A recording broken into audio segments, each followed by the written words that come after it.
What the frick are you playing Final Fantasy XIV for? Well, guys, I'm addicted. I'm so sorry. This game is so much fun. Like, I'm literally addicted to this game at the moment. And not to mention, it's literally going to be free to play up to level 60 and the first expansion included.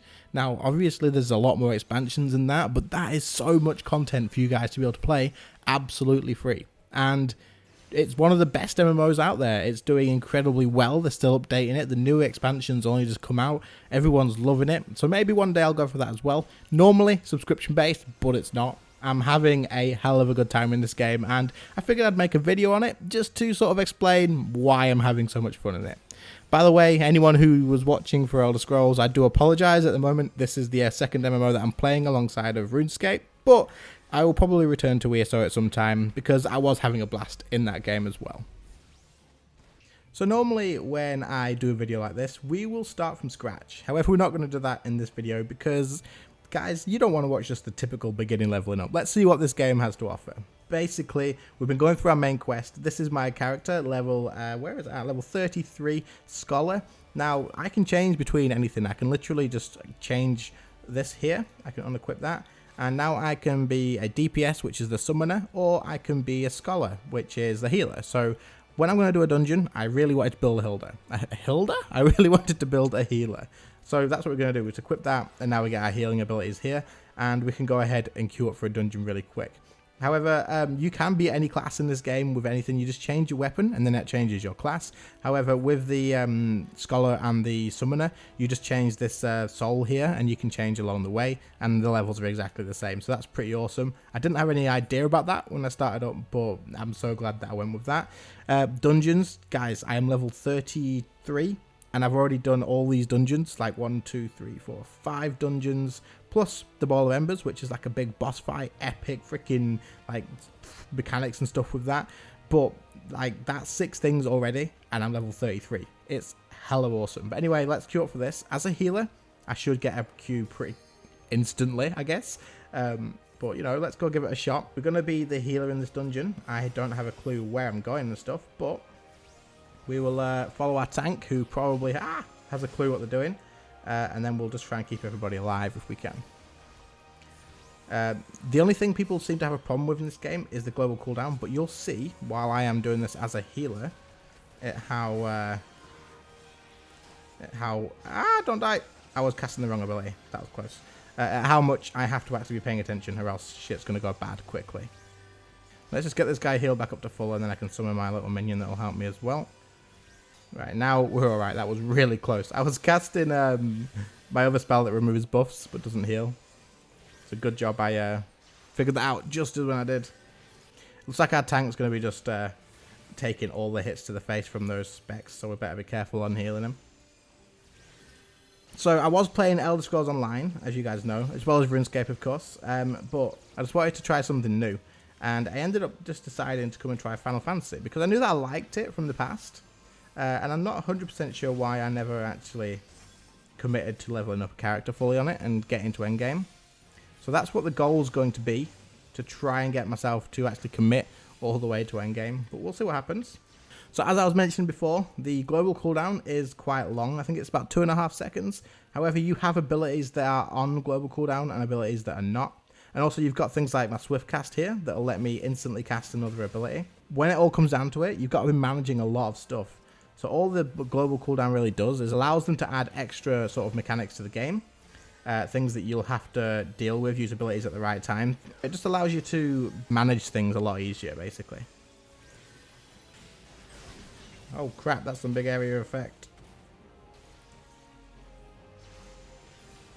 But as you can see, the boss has like plenty of mechanics that you need to dodge.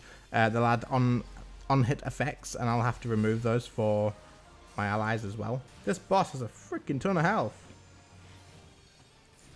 Here we go, first boss down. What do we get as loot? Halberd, do not need that. Let's pass that on. So you can press greed, but there's literally no point in me getting it, because I don't plan on leveling up like loads of other classes just yet. Shit, is this a good idea? There's definitely fall damage in this game. This tank literally just pulls everything. Guess they've got some faith. I wouldn't have any considering the start that I did. So yeah, I've decided that I'm going to absolutely stick to this game and just to try and get to endgame. Unless something like really, really bad or boring, if I get really incredibly bored, then I'll probably drop it at that point. But I can really not see that happening at the moment, because even the low level dungeons that I'm doing at the moment, I'm having a lot of fun playing them. Frick, get him healed! Ah! Are we going to try and do this just the three of us? That's kind of sad for the other guy. Oh, he got locked out. He's coming now though. He got here. Awesome. Get out, get out, get out. Oh! Frick. That was way too freaking close. I think we need to activate these. Hopefully I don't let them all die. Come on. Heal him up. Heal him up. Heal him up. I'm going to try and get all these lamps done. I think that's what we need to do, but no one else seems to be doing it. I hope I was meant to do that. I think I was. Come on. Looks like we're getting somewhere. Frick, get out of that. Nearly got him. Good stuff. There we go. That's the end of the dungeon. So what loot did we get from here? Literally everything is not in my sort of class range, but we'll just pass that on to someone who might need it. And that's it. That's the dungeon done. But that is freaking awesome. Like, it's so much fun to go through them. And you can go back, you can repeat them if you find one that you really enjoy. Like, I've done the Ball of Embers a few times because I just really enjoy killing that boss. So this bit here is because this dungeon was part of my main story quest. So they've tied all the dungeons into your main story quest. You are going to be made to do dungeons on your way. So this game is very, very PvE focused in that sense. Anyway, that's the dungeon. Let's talk about some other stuff in the game. So why am I playing Final Fantasy XIV? What reason made me think, you know what, I'm going to try this game out and see if I enjoy it again? In the past, I have played it before, and I know that I enjoyed it. I just don't know why I stopped playing it, to be honest. However, lately, I have been craving that brand new MMORPG feeling. I figured that I needed to find something that I wanted to go and sort of get lost in a brand new world. I've been eyeing up games like World of Warcraft, they had a sale on, and I was really tempted to get into that. However, I did end up coming and just giving Final Fantasy XIV another shot. And obviously, as the title says, and as I mentioned earlier, I'm freaking addicted to this game now. Like, I literally am sat here thinking, well, I could do this, or I could go and play Final Fantasy XIV. I am really thinking that this is going to be a long-term commitment, so I'm going to go ahead and do that. My next goals is going to be following the storyline along and trying to finish off A Realm Reborn and then working on to getting Heavensward as soon as that comes out.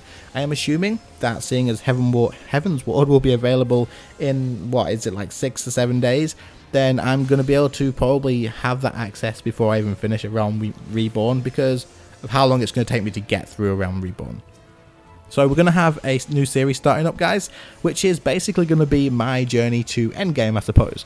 Going through all the dungeons, having my reactions on stuff that are like an amazing sort of interaction in the game, or any sort of fails that I have along the way as well. So we'll have some laughs, we'll have some epic moments, I hope. And hopefully it's a really enjoyable experience for you all. So that's going to be my plan for this sort of game, and hopefully you guys are interested in it as well.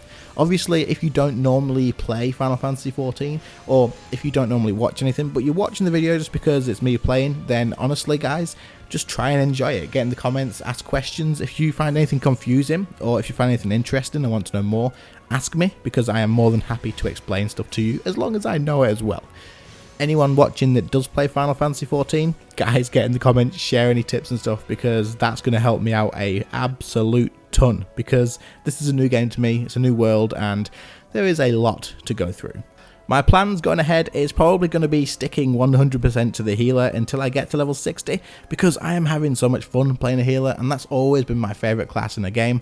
I'm not really much of a DPS person because there's so much that needs to go into make sure you're the best DPS person, make sure you've got this much DPS going out, and it just like stresses me out, it makes me panic. As long as I can keep people alive when I'm healing, that's all I need to worry about. Obviously, this game might be different, there might be stuff in it that I'm like, oh, I have to master this and I have to master that, but I'm going to stick to the healer. There's fast queue times in dungeons for one, that's an amazing thing. Obviously, that went from not being able to be a healer in a thing with 20-minute wait time, all the way to a freaking instant. As soon as I was done, boom, I was done. So that's awesome, and I'm going to stick to doing the healer. I'm really enjoying doing it. Hopefully it comes and be something that I can manage to master at least enough to keep people alive and happy. But yeah, that's going to be my experience for Final Fantasy XIV today. There's not much more that I want to share with you guys in this video. Hopefully I've caught some of your interests. Anyone who is new to my channel from the Final Fantasy scene, let me know anything of your thoughts and stuff about what I should be doing in game. Whether you enjoyed the video, whether you'd like to see me make more about this, get involved. If you are in Final Fantasy and you do want to sort of get involved in this, I have a Discord channel which at the moment is very RuneScape orientated. Is that even the right word? But anyway, get in the Discord. I'll make another section for Final Fantasy. Get involved with me, give me any sort of tips or anything like that. Happy to hear any of it. Really appreciate you all watching. Hopefully you enjoyed the dungeon run. It could have been a little bit of a disaster here and there, but hopefully you did enjoy it and hopefully got a laugh out of it. I've really enjoyed making this video, guys, and I really hope that you enjoyed watching. Thanks for watching. Make sure to leave a like on the video if you enjoyed it. Make sure to subscribe if you are new around here, as always, and also, as always, I'll see you in the next one. See you later, guys.